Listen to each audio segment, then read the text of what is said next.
Hey guys, tonight we're stepping back in time to an era that you probably won't survive in. Imagine waking up in the pitch black darkness of early medieval Europe. No light bulbs, no street lamps, no cozy night lights. You rely on a small flicker of fire to guide you, and maybe, if you're lucky, you've got the faint glow of a candle. It's the perfect setting for a world where everything is a bit slower, quieter, and strangely soothing. But before you get comfortable, take a moment to like the video and subscribe, but only if you genuinely enjoy what I do here. Let me know where you're watching from and what time it is in your neck of the woods. Who knows? We might be sharing the same sleepy vibe across the globe. Now, dim the lights, maybe turn on a fan for that soft background hum, and let's ease into tonight's journey together. So, as you open your eyes to the dawn of medieval Europe, the first thing you'll notice is the dark. And I mean dark. The world of early medieval Europe didn't have the luxuries of electric lights or even candles that would last long.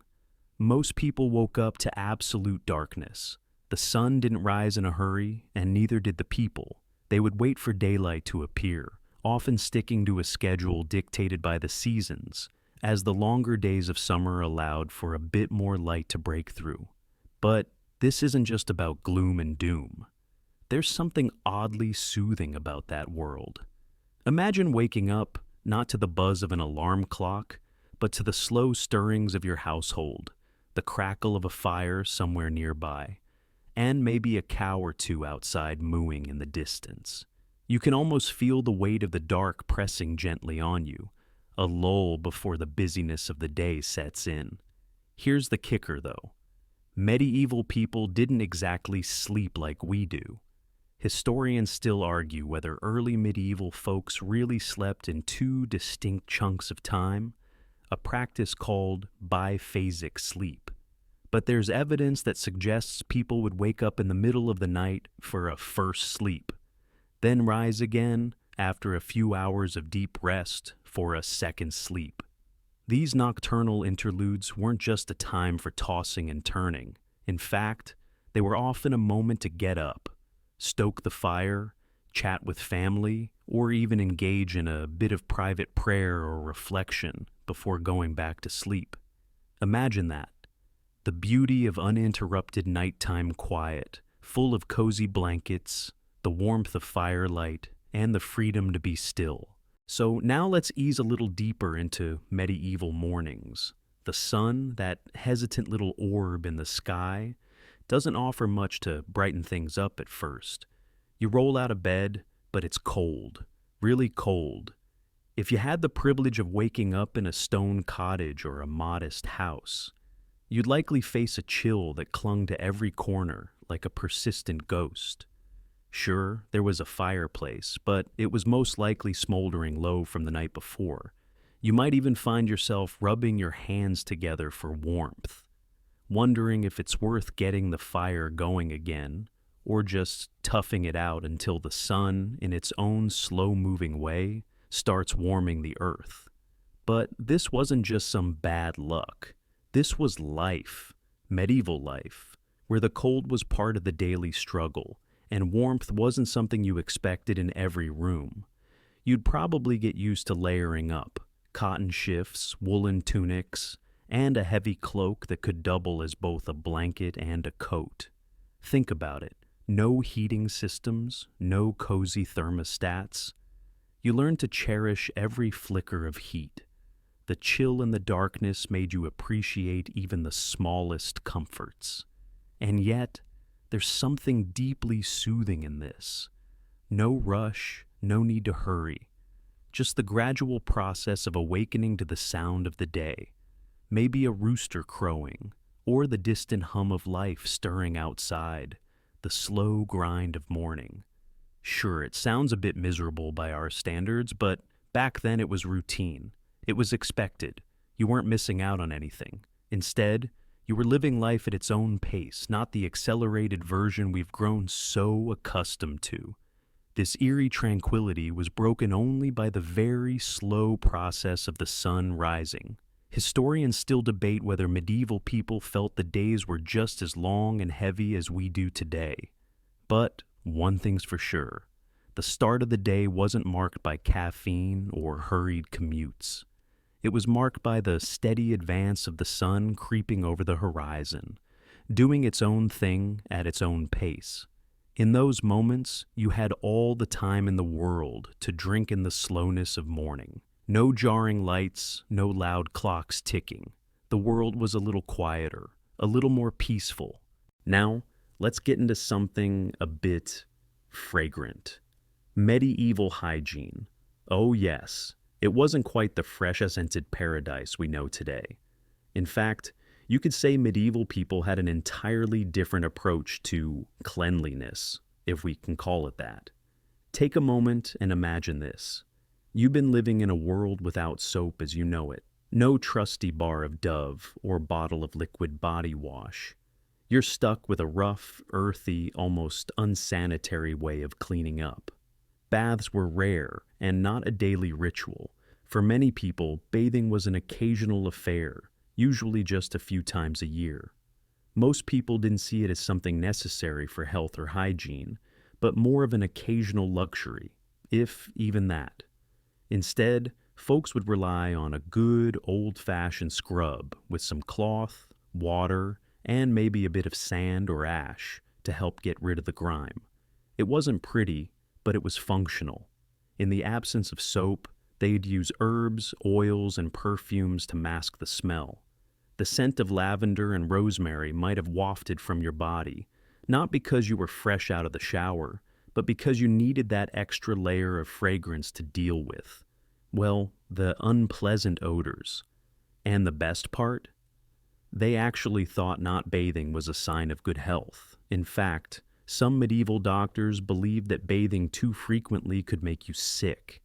There was also a rather strange idea floating around that the human body could sweat out illness and toxins. So, for many, a light perfume or a bit of deodorant seemed like the better option.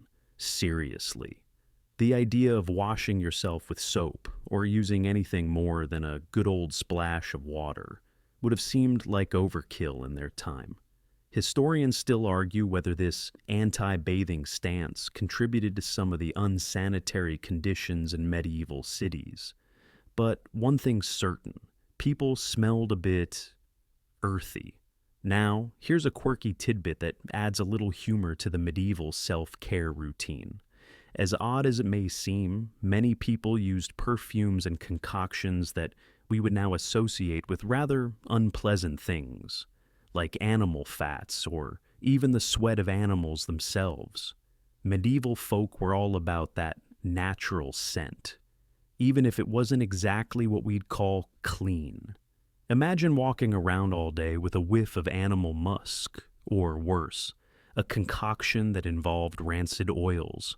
But hey, in the context of medieval Europe, this was a form of sophistication. But there was a soothing rhythm to it all, wasn't there? No modern pressures to always smell like fresh laundry. It was a simpler time, where people didn't feel the need to scrub every inch of their bodies every day. The less-than-ideal hygiene didn't make people constantly self-conscious about how they smelled. Instead, it was simply part of daily life, something to accept, just like the cold mornings and the slow sunrises. Let's talk about sleep. And I mean really, let's talk about it. Because medieval sleep schedules were, well, strange by our standards. No Netflix binges, no late-night scrolling through your phone. Medieval people didn't have a 9-to-5 routine like we do today, and their sleep patterns were based more on the rhythms of nature than on modern-day convenience. You see, they lived by the seasons. Longer daylight hours in summer meant they'd stay up longer, and shorter winter days meant early nights. But what really sets them apart from us is their approach to sleep itself. They practiced a system known as biphasic sleep, or split sleep. The idea is that you would sleep for a few hours, wake up in the middle of the night, and then go back to sleep. Yes, you heard that right. People would sleep in 2 chunks, with a break in between. This wasn't just a casual nap either. In the middle of the night, they'd get up, maybe stoke the fire, or have a little midnight snack, which, by the way, was often bread or some leftover stew. Some even used this time to pray or engage in quiet reflection. The break in the middle of the night was, in fact, quite sacred. People didn't wake up groggy from a deep sleep like we might today. They just drifted into the night, adjusted to the stillness of the world around them. Historians still argue about why biphasic sleep became the norm, but it's generally believed to be related to the fact that medieval homes often had only a small number of rooms. People slept in close quarters, so they couldn't help but wake up during the night, hearing others shifting, or the house creaking under the cold. There was also the issue of lighting. Firelight wasn't something you could rely on for long stretches, so naturally sleep took on this segmented form. Now, imagine what it would feel like to wake up in the middle of the night. The entire world still quiet, the sky black. Maybe only the faintest glimmer of stars visible through the window. You're awake but not fully alert. Your mind's still heavy with the haze of sleep, yet you have time to just be. It was peaceful.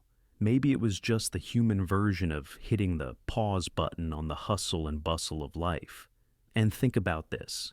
Since you've already had your first sleep, the second one comes much more naturally. It's like a reset, a chance to dive back into a world of warm blankets, firelight, and the comforting sounds of the night.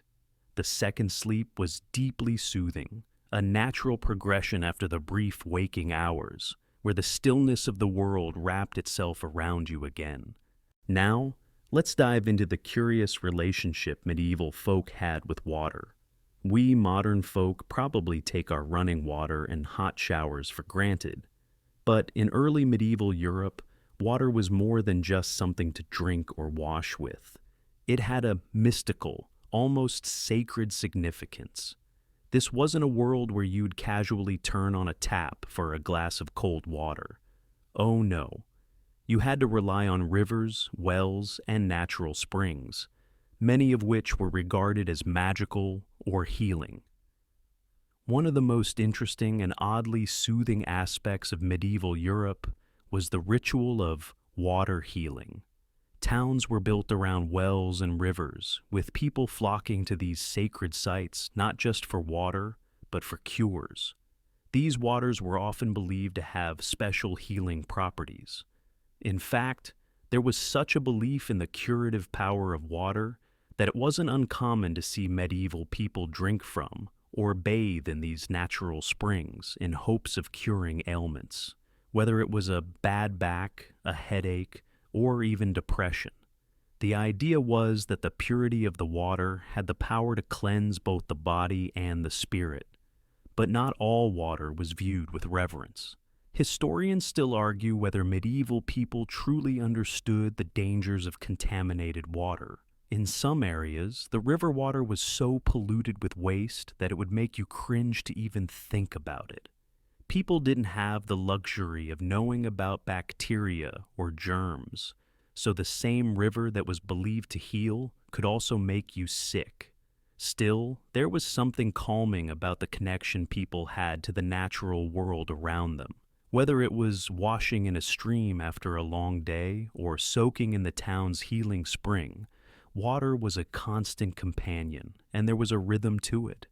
It was a much slower, more deliberate interaction with nature than what we experience today, and it came with a sense of ritual that's easy to romanticize. Perhaps the most soothing element of this water ritual wasn't even the healing aspect, but the fact that it was such a central part of daily life. It's hard to imagine how peaceful it must have felt to go to a quiet riverbank, to scoop up water in your hands and drink deeply from a source that had been giving life for centuries. Water wasn't something rushed, something you grabbed on the go. It was an experience. It was something to pause for, to appreciate in its simplicity, and maybe even find comfort in the coolness of it as it slid over your hands. Now, let's move on to something a bit more peculiar: the food.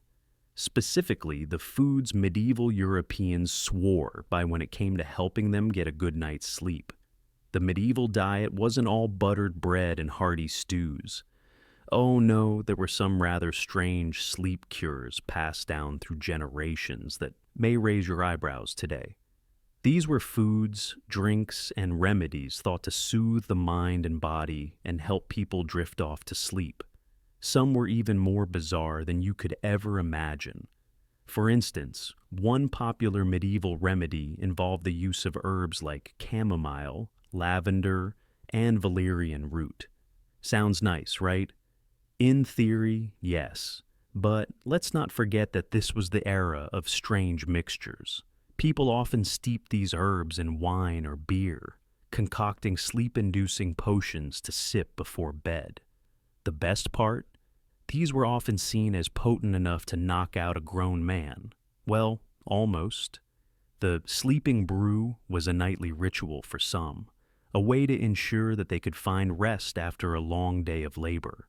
If a person was really struggling to sleep, they might also be given a concoction of honey and warm milk to drink before bed, thought to calm the nervous system and help with any lingering anxiety. But again, it wasn't all pleasant. Some of these brews were far from delicious, often a strange, bitter mix of herbs and spices that would make you want to sip cautiously. But the quirky sleep remedies didn't stop there. Medieval folk also believed that certain foods could affect the body's ability to rest. For example, a hearty dish of lamb or chicken was thought to have sedative qualities that made you sleepy, while spicy foods were seen as too stimulating. People believed that the food you ate had a significant impact on the quality of your sleep. So, no surprise that people would avoid eating too much before bedtime in case it kept them awake. Now, here's something that might make you laugh. Medieval people also believed that a spoonful of sleeping honey, which was really just honey, nothing special, could make the difference between a peaceful slumber and a night of restless tossing and turning. In fact, honey was thought to be a miracle cure for a variety of ailments, not just for sleep. It had so many uses, from healing wounds to soothing sore throats, and it was always a comforting presence in the home. In some ways, honey represented the simple, natural cures that people turned to when they didn't have modern medicine at their disposal. The mere act of stirring it into warm water or milk, with its soft, golden color and rich sweetness, would have had a calming effect all on its own. Even if it didn't work like a magic spell, the act of taking something soothing before bed created a routine that could help signal the brain that it was time to wind down. Historians still argue whether these medieval sleep remedies worked as promised, but one thing's for sure: the thought of them, the comfort of a warm drink or soothing honey, would have created a sense of security in the minds of medieval people, even if the actual effectiveness was debatable.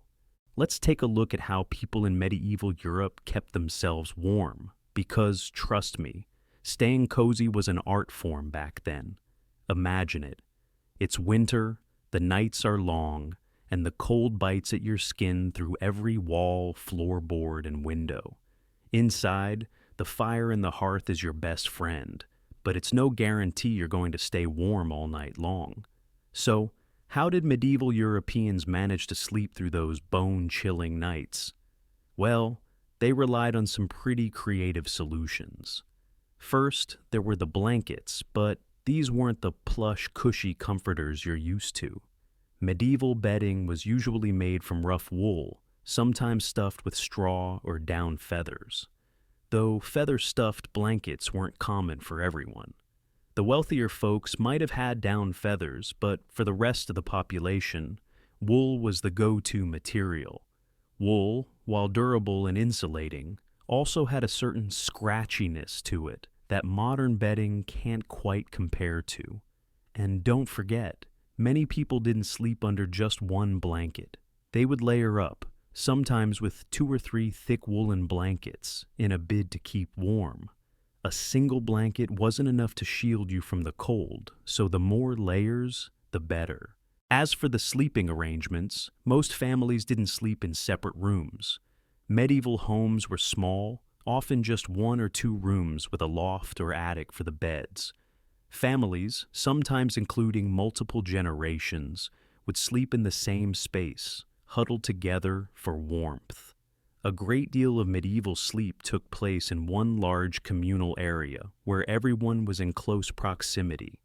The warmth from each person helped to offset the chill from the cold stone walls.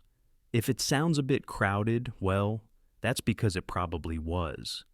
But this closeness, this collective body heat, was a key factor in surviving those harsh winters. Think of it as medieval sleeping close to the fire, a human version of thermal efficiency. But the most fascinating part of all this, the bed warmer. No, not the snuggly kind you're thinking of, but a metal container, often filled with hot coals or heated stones, which was placed in the bed before you climbed in. The metal bed warmer would be used to preheat your bed, making it more tolerable to slip into a cold sheet. It was like having your very own medieval heating pad, just without the comfort of modern blankets. It was a tool of necessity, a practical solution to a real problem. Can you imagine the slight relief of slipping into your bed, the heat from the bed warmer slowly fading, but enough to take the edge off the cold? The warmth would make you feel like you were settling into a nest, and for a while, it would protect you from the chill that still crept in from the stone walls. Historians still argue whether this practice was as effective as it seemed. After all, how long could a bed warmer really stay hot? How many layers of wool would it take to keep the cold at bay all night?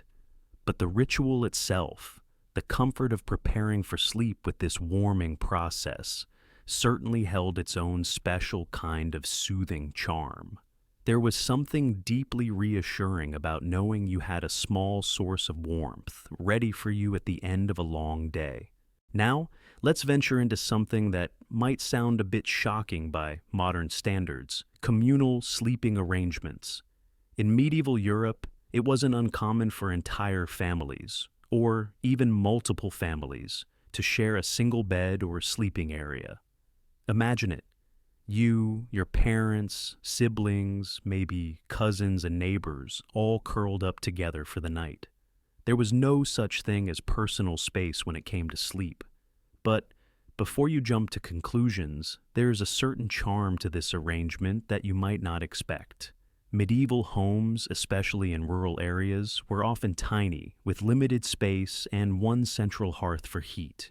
Sleeping quarters were typically located in the same room where everyone spent their waking hours. So the idea of a separate bedroom was more of a luxury reserved for the very wealthy.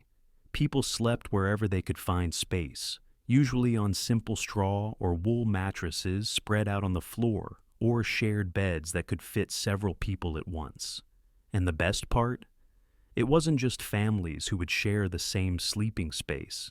In some cases, it was common for entire communities or households to sleep together in a large open area, all bundled up beneath thick blankets. Now, before you cringe at the idea, think of the benefits. Sleeping close to others provided warmth in the colder months, a shared heat that helped keep everyone comfortable throughout the night. Plus, there was an element of comfort and security in sharing a bed with those you trusted. It wasn't an impersonal thing. It was about community. People would sleep next to their children, siblings, and sometimes even friends. There was a sense of solidarity in the act of rest, a shared experience of vulnerability and peace. The act of lying down together after a long day, knowing you were surrounded by familiar faces, brought comfort in a way that might seem foreign to us today. And yet, it wasn't all about warmth or security. There was a certain intimacy that was built into this arrangement. You knew each other's rhythms, when someone turned over, when they snored, when they got up in the middle of the night to use the chamber pot. It wasn't private, but it was something familiar, something that people had lived with for generations. A little less personal space, perhaps, but a stronger sense of connection. And believe it or not, people didn't seem to mind it all that much. The thought of a perfectly silent, perfectly private sleep seems almost strange in contrast to this deeply communal way of life. After all, when the night fell, there was no need to be alone, only to be together. Historians still argue whether communal sleeping arrangements were as idyllic as they might seem. Some speculate that it may have led to issues like the spread of lice or sickness. But in many ways, the act of coming together at the end of a long day to rest wasn't just practical. It was part of the social fabric of medieval life. The warmth of shared sleep, the comfort of having others nearby, would have made the harsh realities of the medieval world just a bit more bearable. Now, let's shift our focus to one of the most tranquil and structured lives of the medieval world: monastic life. If you've ever wondered what it might have been like to live a life of simplicity, routine, and silent devotion, then the lives of medieval monks might offer some clues. The monastery was the perfect place for anyone looking to escape the chaos of the outside world and find solace in the rhythm of daily prayers and quiet contemplation.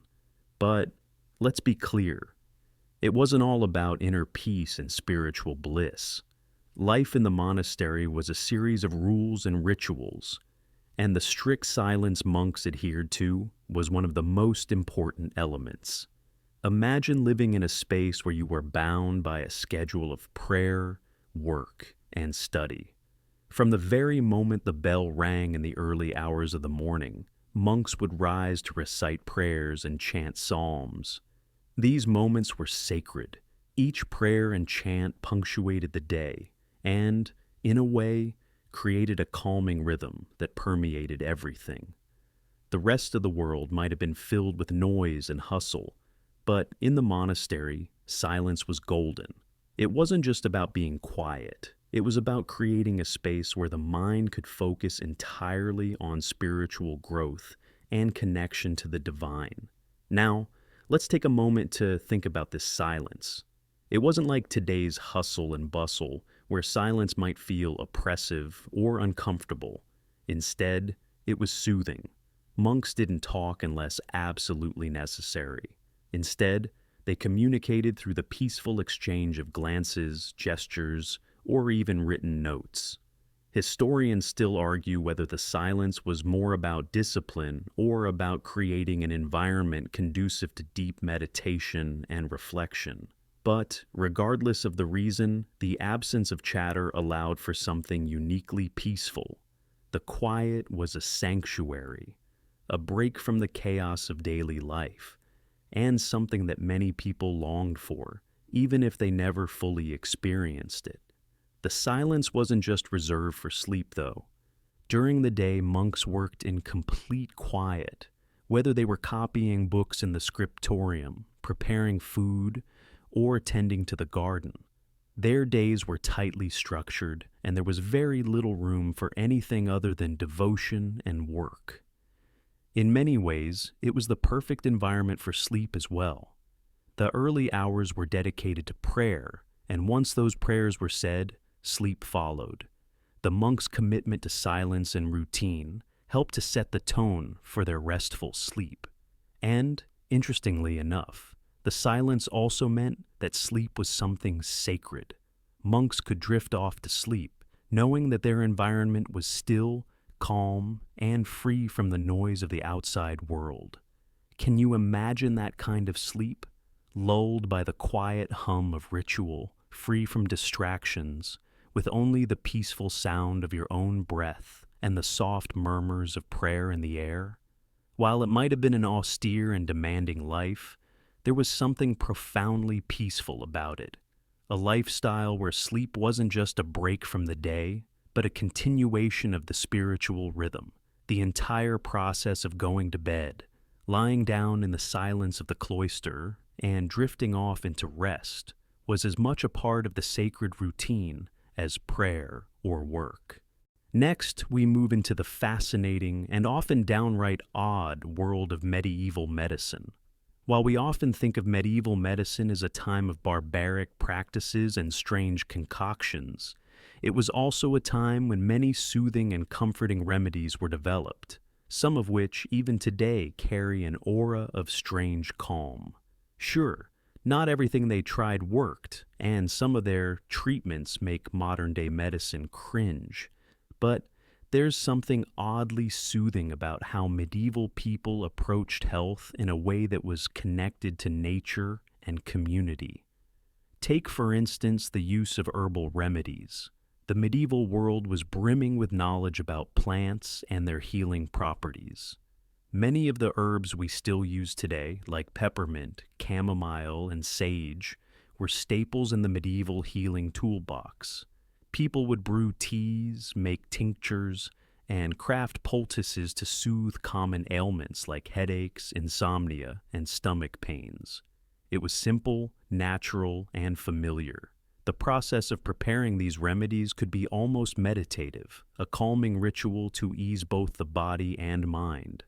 Brewing a cup of chamomile tea before bed, for example, is a practice that spans centuries, with origins dating back to medieval times. For those who could not afford professional care, these simple herbal remedies were their go-to solutions, offering a sense of security and comfort when dealing with the everyday aches and pains of life.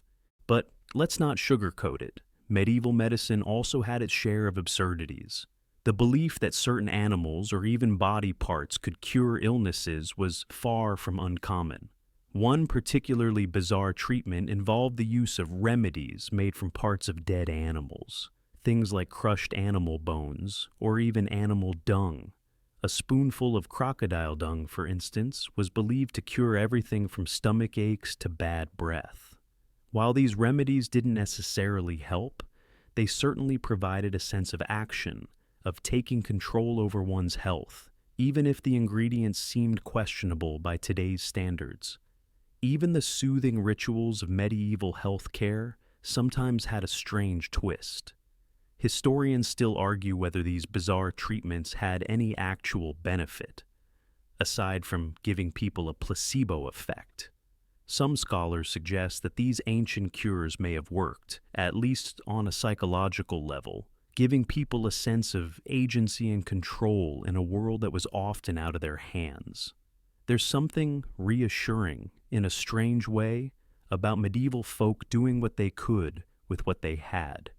When the dark of night was pressing in and the ailments of the day were still lingering, there was comfort in knowing you could try something, anything, to feel better. Whether it worked or not, these remedies were woven into the fabric of everyday life, adding a layer of security and calm to an otherwise uncertain world.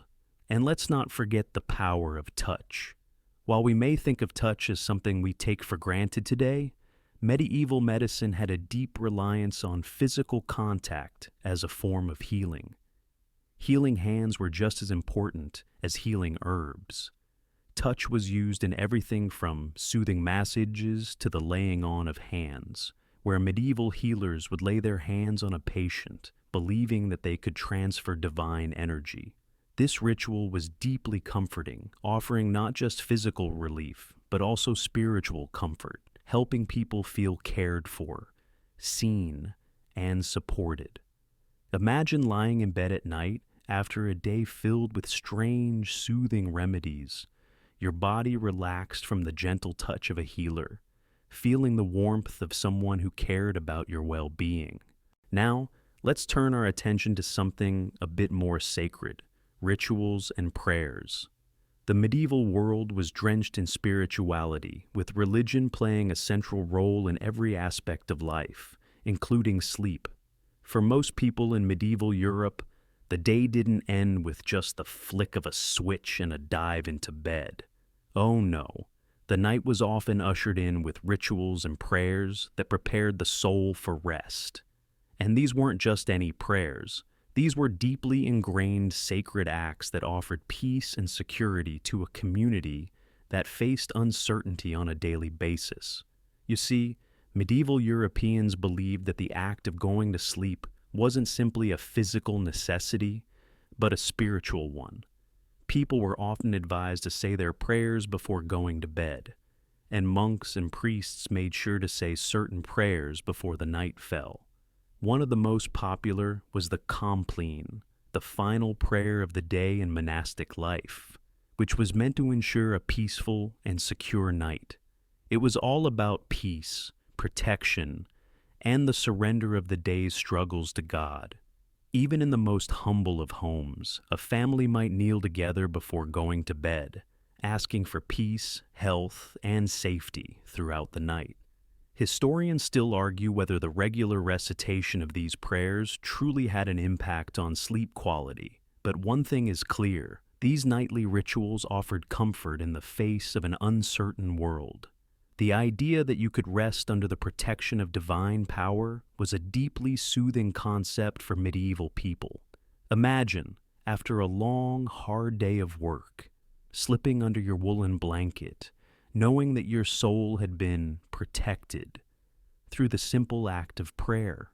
It was a way to ease into the night, free from fear, free from the worries of the day. The prayer was the final exhale before sleep. What's more, church bells often chimed to mark the hour of sleep.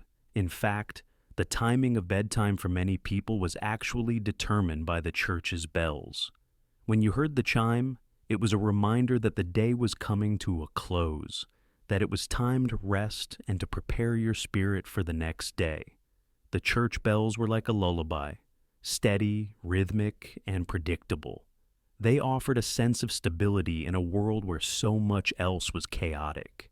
The sound of the bells ringing through the night was reassuring, like a constant presence in the background, keeping you connected to the world outside your home. For those living in towns with monasteries, the ringing bells would have been a daily reminder of the routine of sacred sleep. The soothing chimes might be heard across the fields, signaling the time for bed, for rest, and for reflection. And even if you didn't have the luxury of a priest or monk to say the prayers for you, the bells were there, creating a calming atmosphere, reminding you that sleep too was a divine act. Let's now dive into a part of medieval life that was surprisingly comforting: the power of music and chanting. In the hustle and bustle of medieval Europe, with all its chaos and unpredictability, there was one constant that could calm the mind and soothe the soul: music. And not just any music. We're talking about Gregorian chants, the ethereal, solemn, and deeply spiritual melodies that filled the air in churches, monasteries, and even humble homes. These chants were not just songs, they were prayers, and for medieval Europeans, they served as a means of finding peace, both in their waking hours and as they drifted off to sleep. The beauty of Gregorian chant lies in its simplicity. These chants were often unaccompanied, sung in a single voice or a small choir, and were designed to soothe the listener into a state of reflection and spiritual connection. It wasn't about entertaining the listener or even about musical skill. No, it was about the spiritual journey the music created. The haunting, repetitive tones of the chant could transport someone to a different place, a peaceful sanctuary away from the harsh realities of the day. And that wasn't just something reserved for special occasions. In many monasteries and churches, chanting was part of the daily routine. The repetitive nature of the chant served as a calming ritual, easing people into a state of stillness and restfulness before the night. But even beyond the church, the power of music in the medieval world was something quite special. Music had a deeply calming effect on the people of the time, who were often surrounded by noise and chaos. After a long, grueling day of labor, the gentle sound of a lute or a soft hymn could make all the difference. You can imagine it. After the day's work is done, a small group of villagers gathers around the hearth to listen to a simple tune. There's no rush, no expectations, just the sound of strings or voices filling the space, wrapping everyone in a blanket of sound that invites relaxation. Historians still argue about the precise purpose of music in medieval life. Was it purely for worship, or did it serve a deeper, therapeutic role for the people of the time? Some scholars believe that the calming effects of the chant may have been a form of stress relief, a soothing balm in a world where illness, death, and hardship were ever present. There's something comforting about the idea that music wasn't just a form of entertainment, but a tool for emotional and spiritual healing. The lull of a chant, the soft strings of an instrument, could be just the thing to ease someone into the arms of sleep, to gently nudge them into a peaceful rest at the end of a long day. Can you imagine it? The quiet stillness of the night, broken only by the soft hum of voices singing a prayer that might have been sung for centuries. The simple repetition, the soft rhythms, would have been like a lullaby to the medieval soul. It wasn't about escaping the world. It was about settling into it, finding peace and comfort in the midst of it all. Now, let's step into the fascinating world of dreams and divination. In medieval Europe, dreams weren't just random flashes of imagination. They were seen as powerful omens, messages from the divine, or even glimpses into the future. The idea that dreams could hold meaning was central to medieval thought. People often believed that their dreams were more than mere fantasies.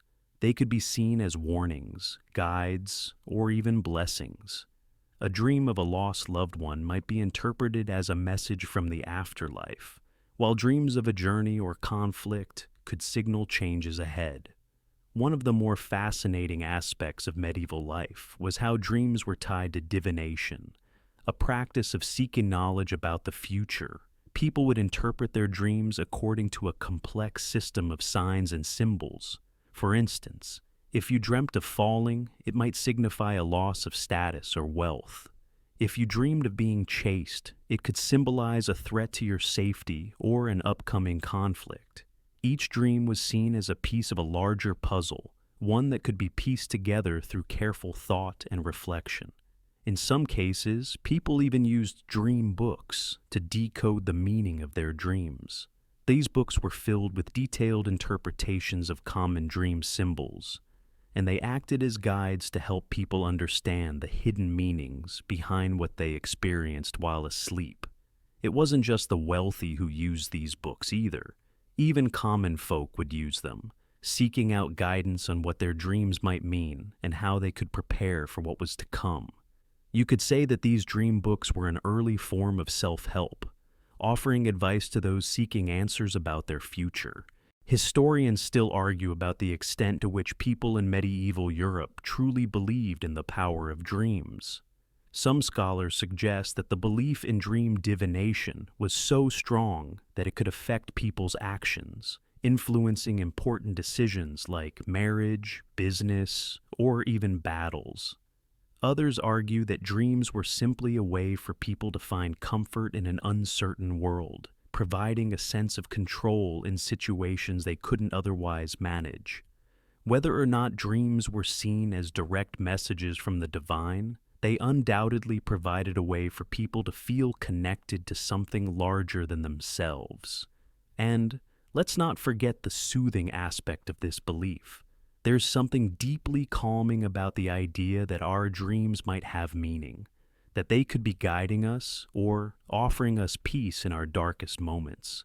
Imagine going to sleep knowing that your dreams might carry wisdom that would help you face the challenges of tomorrow. The act of dreaming wasn't just about resting your body.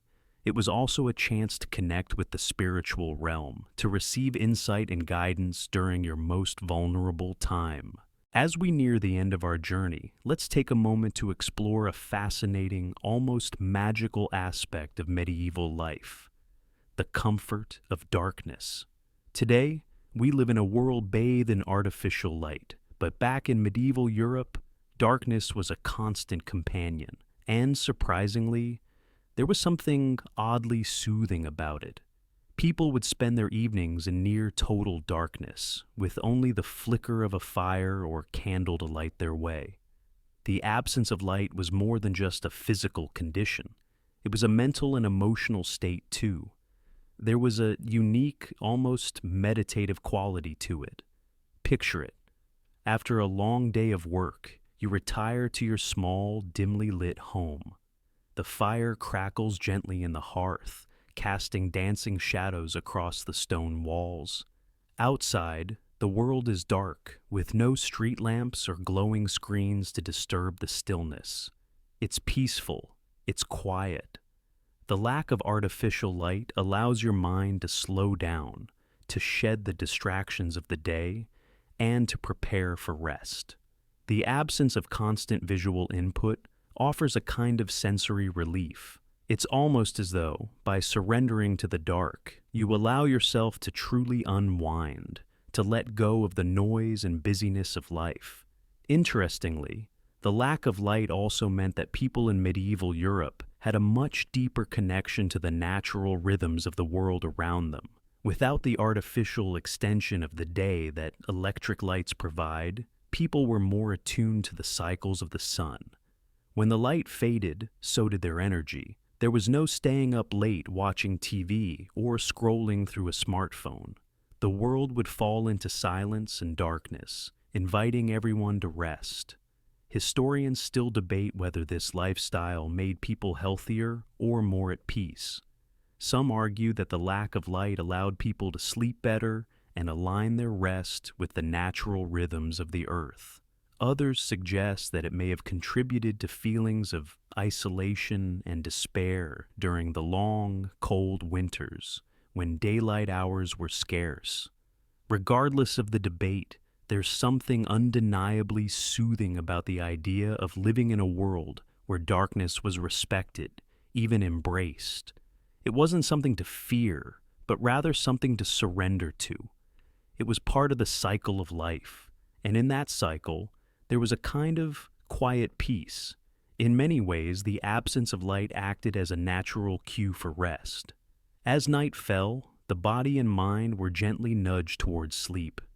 There was no need to fight against the pull of the darkness. Instead, people allowed themselves to drift into it, settling into their beds under a blanket of silence. It was a time of reflection, of quiet thoughts, and of dreams that may have held meaning or simply allowed for a peaceful escape from the world. And now, as we draw our journey through the medieval night to a close, let's reflect on how the people of this era eased into their sleep. After a long, cold day, with the flickering firelight casting soft shadows and the distant sounds of nature settling into the quiet of the evening, it's time for rest. The last act of the day, a gentle surrender to sleep, wasn't rushed. It was something sacred, something to be savored. After the final prayers or songs had faded, the world outside grew still. The last remnants of daylight dimmed to a soft indigo twilight, and then the night enveloped everything in a cool embrace. It wasn't a hurried process. No, in medieval Europe, the night's descent wasn't something to fight against. People would lie down in their shared spaces, in the warmth of a communal bed or close to a crackling fire, and allow themselves to drift off slowly, unhurriedly. The comfort of being surrounded by family or community, the steady rhythm of breath, the distant hum of life outside, all of this brought peace. It was a time to release the tension of the day, to let go of worries, and to ease into the quiet darkness. In the medieval world, sleep wasn't just about physical rest. It was a time for the soul to rest as well, a moment when the rituals of the day, the prayers, the chants, the silent contemplations, allowed the spirit to unwind. It was as if sleep, much like everything else, was part of a grander cycle of peace and reflection. Even in the midst of a hard, labor-intensive life, the nightly ritual of sleep provided a reprieve, a chance to restore, to reset, and to heal. As you drift off, imagine the medieval world around you. The silence is soothing, the darkness comforting, the warmth of your blankets wrapping you in safety. The night outside is still, the soft crackling of the fire, the only sound that remains, and the faintest whispers of dreams begin to dance at the edge of your mind. It's not a chaotic world of stress and noise, but a slower, quieter rhythm that mirrors your own heartbeat. Sleep in the medieval world wasn't just a pause in the day. It was part of the rhythm of life itself, one that gently guided people into a peaceful rest. And with that, you surrender to the night, knowing that tomorrow's light will come just as slowly, and the cycle will begin anew. You are part of it, woven into the tapestry of time. So, let go, relax, and drift off into the quiet as the comforting darkness surrounds you.